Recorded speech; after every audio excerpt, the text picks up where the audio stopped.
আসসালামু আলাইকুম ওয়া রাহমাতুল্লাহি ওয়া বারাকাতুহু। আলহামদুলিল্লাহ ওয়াসসালাতু ওয়াসসালামু আলা রাসূলিল্লাহি সাল্লাল্লাহু আলাইহি ওয়াসাল্লাম।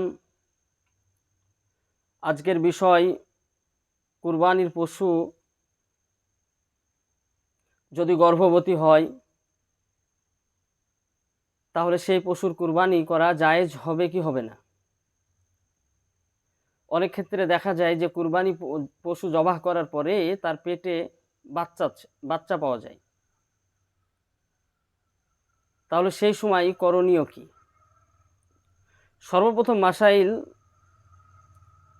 গর্ভবতী পশুর কুরবানি করা জায়েজ আছে।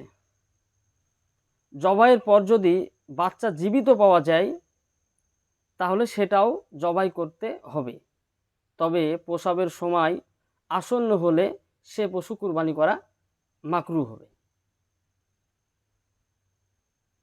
অর্থাৎ মোট কথা হলো, গর্ভবতী পশুর কুরবানি করা জায়েজ, কিন্তু সেটা যদি